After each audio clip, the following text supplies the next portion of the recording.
नमस्कार, जय हिंद दोस्तों। मैं अंजनी पांडे आप सभी का एक बार फिर से स्वागत करता हूं। जी हां, आप लोगों के लिए अब हम लेके आए हैं आईटीआई इलेक्ट्रीशियन ट्रेड का एसी थ्योरी से प्रश्न। ठीक है, इन ये बहुत ही महत्वपूर्ण प्रश्न है। इनको आप लगातार देखिए और समझिएगा, क्योंकि प्रश्न के अलावा बहुत सारे ऐसे छोटी छोटी बातें बताई जाएंगी जो मतलब उस प्रश्न से करीबन 4-5 प्रश्न तैयार कर देंगे। ठीक है, तो चलिए अब हम शुरुआत करते हैं। एसी सर्किट की प्रश्न शुरुआत करने से पहले हम आपको बताना चाहते हैं कि एसी यानी अल्टरनेटिव करंट। अल्टरनेटिव करंट का कहने का मतलब होता है जिसका मान समय के साथ बदलता रहता है।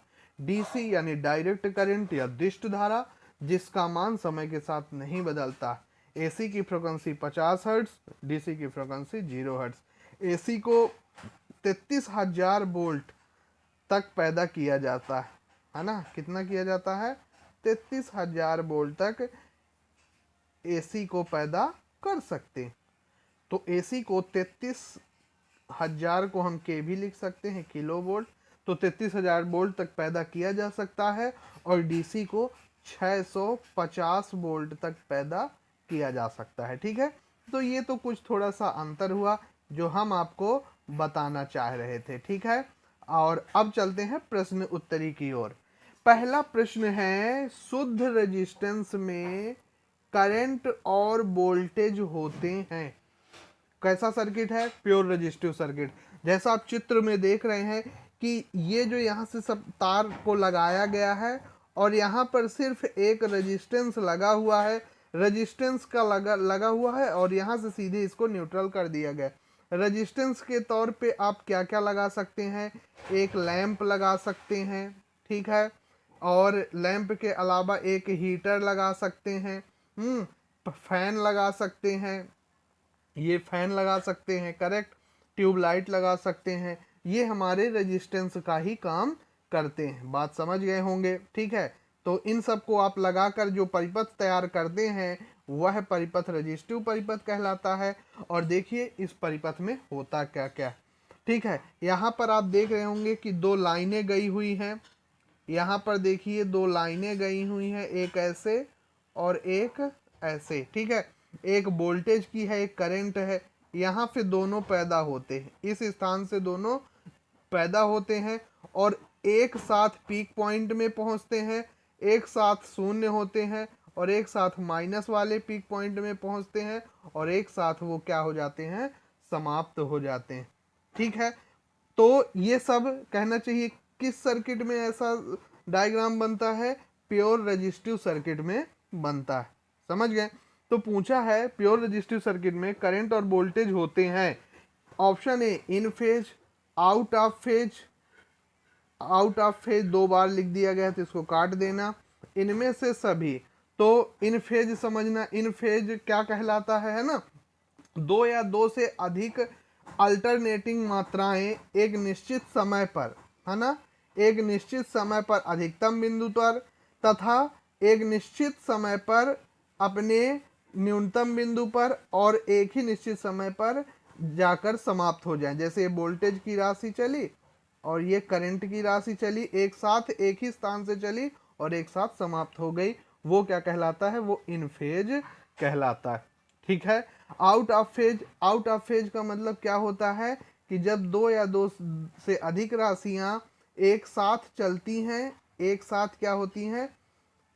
एक राशि तो मान लो ये वोल्टेज शुरू हो गया, लेकिन करंट क्या हुआ? करंट कुछ समय के बाद चालू हुआ, है ना। क्या हुआ? करंट कुछ समय के बाद चालू हुआ। तो कहना चाहिए जब दोनों राशियां अलग अलग समय पर पैदा हों और अलग अलग समय पर अपने अंतिम बिंदु पर पहुंचे, वो आउट ऑफ फेज कहलाती है। तो आप समझ गए होंगे बात को। तो इसका आंसर जो होगा बच्चों, इसका आंसर होगा इन फेज। क्या होगा? रजिस्टिव सर्किट हमेशा इन फेज होता है। जिस सर्किट में केवल रेजिस्टेंस है उसे शुद्ध रजिस्टिव सर्किट कहते हैं। इसका मान डीसी की तरह होता है और करंट और वोल्टेज हमेशा क्या होते हैं? करंट और वोल्टेज हमेशा इन फेज होते हैं। ठीक है, आउट ऑफ फेज भी समझ गए, इन फेज भी समझ गए। अब चलते हैं नेक्स्ट प्रश्न की ओर। अगला प्रश्न है, यदि एक्सएल बराबर एक्सी हो जाए। देखिए यहाँ पर ये चोक एल क्या है, इंडक्टेंस है, इंडक्टर है, ये है इंडक्टर, ठीक है। और इस तरह का कैपेसिटर लगा हुआ। मैं थोड़ा सा इसका चित्र वो चेंज कर लेता हूँ जिससे आप लोगों को समझने में तकलीफ ना हो, ठीक है। तो समझते हैं, थोड़ा कलर चेंज कर लेते हैं। जी हाँ, ये लीजिए, इंडक्टर क्या है, ये इंडक्टर, ये गोल गोल एक कॉइल है ना, उसको राउंडेड कर दिया गया, ये इंडक्टर है, इसको एल बोलते हैं, है ना। और इसके द्वारा जो अवरोध पैदा किया जाता है उसको एक्सएल बोलते हैं, यानी इंडक्टिव रिएक्टेंस, ठीक। फिर इसके बाद क्या है, कैपेसिटर लगा हुआ है ना। क्या लगा हुआ है, कैपेसिटर लगा हुआ है। तो कैपेसिटर का सिंबल हमेशा ऐसा होता है, दो लाइनें, ये जो दोनों लाइनें हैं ये दोनों लाइनें बराबर होंगी ना, छोटी बड़ी कर देंगे तो वो सेल का रूप ले लेगी। हाँ, तो ये कैपेसिटर है। और इंडक्टर और कैपेसिटर ये दोनों मिलकर के धारा का अवरोध करेंगे तो ये क्या बन जाते हैं, ये दोनों बन जाते हैं एक्सएल और एक्ससी। समझिएगा, ये क्या बन जाते हैं, एक बन जाता है एक्सएल और एक बन जाता है एक्ससी। और ये दोनों बराबर है ना, ये क्या है, ये दोनों बराबर है। तो यह कौन सा सर्किट कहलाएगा, यह कौन सा सर्किट हो गया जिसमें दोनों का मान बराबर है, तो यह कौन सा सर्किट कहलाता है। एक है लीडिंग, एक है लैगिंग, एक है रेजोनेंस, एक है इनमें से कोई नहीं। तो इसका जो आंसर होगा वो होगा रेजोनेंस परिपथ। ये कौन सा, जब कभी एक्सएल बराबर एक्ससी हो जाता है तो वह कौन सा परिपथ कहलाता है दोस्तों, वो कहलाता है रेजोनेंस परिपथ। रेजोनेंस परिपथ समझ गए होंगे, ठीक है। अब इसके बाद हमको समझना है थोड़ा सा इसके टर्म्स क्या होते हैं।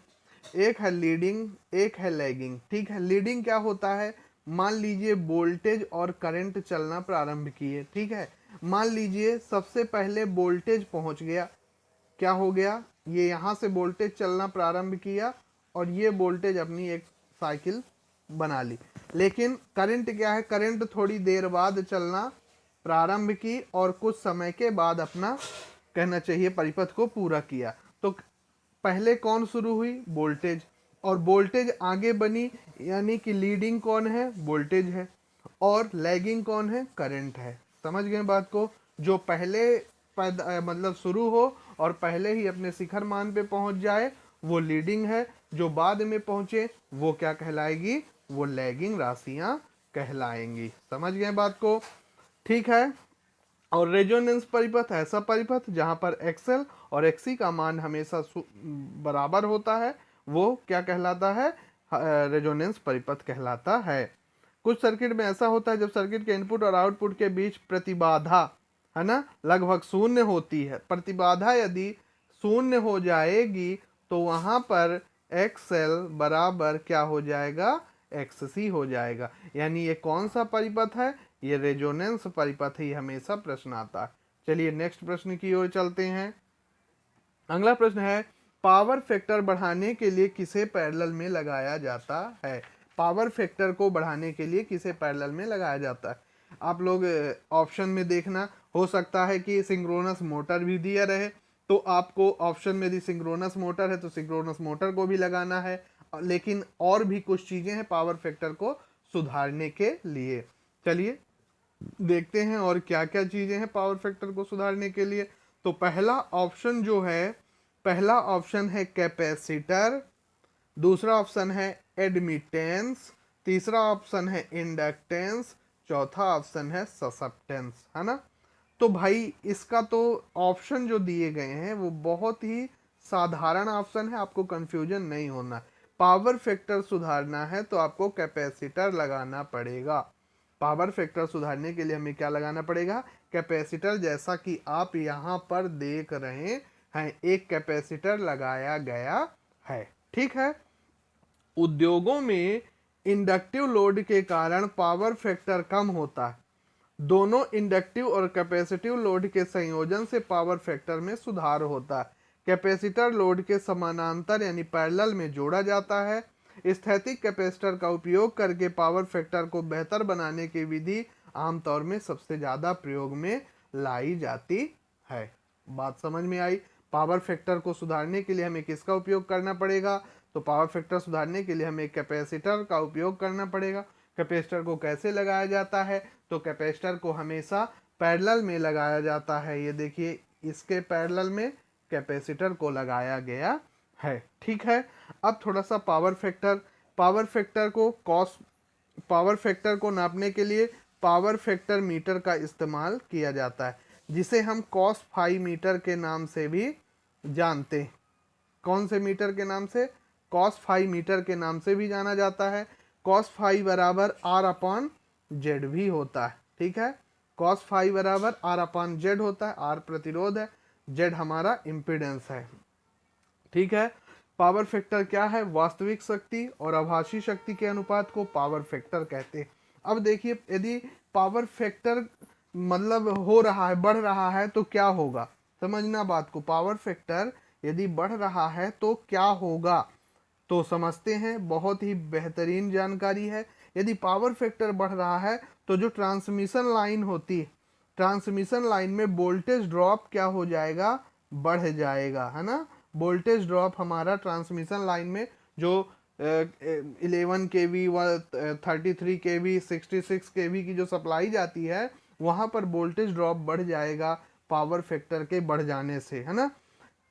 इस ट्रांसमिशन लाइन की इफिशियंसी कम हो जाएगी। क्या हो जाएगी? इफिशियंसी घट जाएगी, मतलब दक्षता कम हो जाएगी। दूसरी बात, आई स्क्वायर इंटू आर जो लॉस होता है वो बढ़ जाएगा। आई स्क्वायर इंटू आर लॉस बढ़ जाएगा। अगली बात यह है कि अंडरग्राउंड केबल का जो इंसुलेशन होता है ना, अंडरग्राउंड केबल का जो इंसुलेशन होता है वो क्या हो जाएगा? धीरे धीरे खराब हो जाएगा पावर फैक्टर की वजह से। समझ गए बात को। फिर है लाइन करंट का मान। लाइन करंट का मान भी बढ़ जाएगा। हाँ, अगली बात क्या हो जाएगी पावर फैक्टर के बढ़ने से? पावर की खपत बढ़ जाएगी।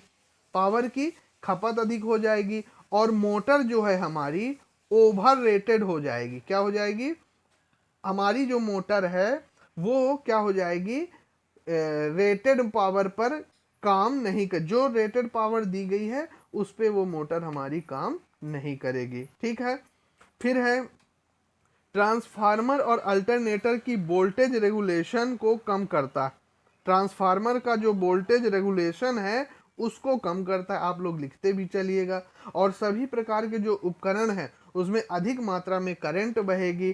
परिणाम स्वरूप हमें क्या करना पड़ेगा कि उपकरण का साइज भी बढ़ाना पड़ेगा। देखिए, पावर फैक्टर के इतने लॉस हो रहे हैं। वोल्टेज ड्रॉप बढ़ जाएगा ट्रांसमिशन लाइन में, ट्रांसमिशन लाइन की इफिशियंसी बढ़ जाएगी, इफिशियंसी घट जाएगी। आई स्क्वायर इंटू आर जो लॉस होता है वो अधिक होने लगेगा। अंडरग्राउंड केबल का इंसुलेशन समाप्त होने लगेगा। लाइन करंट अधिक हो जाएगी, पावर की खपत अधिक हो जाएगी। ट्रांसफार्मर का जो वोल्टेज रेगुलेशन है वो कम हो जाएगा। ठीक है ना। और अधिक मात्रा में करंट बहने के परिणाम स्वरूप हमें कहना चाहिए कि उपकरणों के साइज को हमें बढ़ाना पड़ेगा। ये है पावर फैक्टर से थोड़ा सा लॉसेस होता है ना। हाँ, समझ गए ना। अब सुधारने के लिए मतलब इससे पावर फैक्टर में आप कंडेंसर लगा देते हैं तो क्या होगा? लाइन लॉस कम हो जाएगा, वोल्टेज ड्रॉप कम हो जाएगा, ट्रांसमिशन की इफिशियंसी बढ़ जाएगी, है ना। किसी भी मोटर को जितनी पावर चाहिए उतनी ही पावर मिलेगी। ट्रांसफार्मर का वोल्टेज रेगुलेशन सुधर जाएगा, उपकरणों की लाइफ बढ़ जाएगी। ये था पावर फैक्टर से लेके महत्वपूर्ण चर्चा। ठीक है, अगले प्रश्न की ओर चलते हैं। इंडक्टिव सर्किट कैसा सर्किट है भाई? इंडक्टिव मतलब चोक युक्त सर्किट। देखिए यहाँ पर एक चोक लगाया गया है। ठीक है, मैं पेंसिल सेलेक्ट कर देता हूँ। ये है चोक, इंडक्टर। आपने ट्यूबलाइट में चोक देखा होगा। अब चोक के साथ में कोई अदर चीज नहीं लगी गई। फिर आप दूसरी तरफ देख रहे होंगे कि दो लाइनें गई, है ना। एक लाइन नीली नीली कलर की है और एक थोड़ा ब्लू कलर, मतलब थोड़ा सा अलग कलर की है ना। तो एक ये लाइन है और दूसरी हमारी ये लाइन। ठीक है, ये दोनों लाइनें एक तो जीरो से शुरू हो रही लेकिन एक थोड़ी देर बाद शुरू हो रही। ठीक है, तो ये कौन सा, इसको मतलब आप समझिएगा कि हाँ देखिए इसे, ये जो वोल्टेज है हमारा, ये वोल्टेज तो ठीक है, यहाँ पे चालू हुआ है ना। यदि हम इसका ग्राफ बनाते हैं तो ये हमारा वोल्टेज हो गया, ठीक है, सॉरी ये है हमारा वोल्टेज क्योंकि इंडक्टिव सर्किट है। और ये जो है ये है हमारा वोल्टेज और ये हमारी करंट हो गई। तो कहना चाहिए ये वोल्टेज है, ये करंट है, ये जो 90 डिग्री क्या है, एक दूसरे पे डिफरेंस में है। तो वोल्टेज यहाँ पर आगे है और करंट हमारी पीछे। तो इंडक्टिव सर्किट द्वारा किस प्रकार की करंट मिलती है ना, इंडक्टिव सर्किट द्वारा किस प्रकार की करंट मिलती है उसके बारे में समझते हैं। तो समझिएगा, इंडक्टिव सर्किट के द्वारा option A leading, option B lagging, हाँ, option B lagging, option C unity या ऑप्शन डी इन फेज। हमने बताया था कि यदि सर्किट रजिस्टिव हो, यदि सर्किट रजिस्टिव हो तो उसमें यूनिटी होगा, यदि सर्किट कैपेसिटिव हो तो उसमें करंट लीडर होगी, ठीक है, यदि सर्किट चोक युक्त है तो उसमें करंट लैग होगी। क्या होगी? करंट लैग होगी। तो इसका आंसर क्या होगा बच्चों? हाँ, आप लोग कमेंट करके बताइए, बिना देखे बताइए, बिल्कुल बताएं। बिना देख के आप बताएंगे तो आपका ही नॉलेज गेन होगा, ठीक है। तो जी हाँ, इसका आंसर है, जो इसका करेक्ट आंसर है, लैगिंग। क्या है? लैगिंग। इंडक्टिव सर्किट द्वारा किस प्रकार की करंट मिलती है? लैगिंग।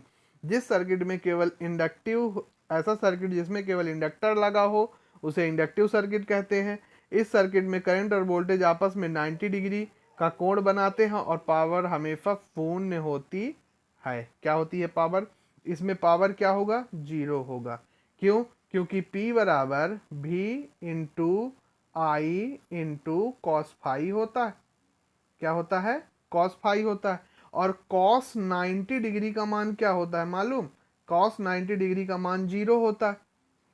कॉस 90 मान जीरो होगा तो ये कॉस 90 की जगह हम जीरो रखा देंगे तो वोल्टेज और करंट भी हमारी क्या हो जाएगी? वोल्टेज और ये यदि जीरो हो गया है तो वोल्टेज और करंट को भी यह जीरो कर देगा। समझ गए बात को? तो इस तरह से यहाँ पर आंसर क्या आ जाएगा? यहाँ पर हमारा जो आंसर बनेगा बच्चों वो बन जाएगा लैगिंग। अगले प्रश्न की ओर चलते हैं। पावर फैक्टर की इकाई कैसी होती है? पावर फैक्टर की इकाई पूछा है। पहला है कुलाम, दूसरा है फेरेड, सी है ओम, डी है वोल्ट। और एक और लिख लेना, इनमें से कोई नहीं, है ना, इनमें से कोई नहीं। तो हमारा आंसर क्या होगा?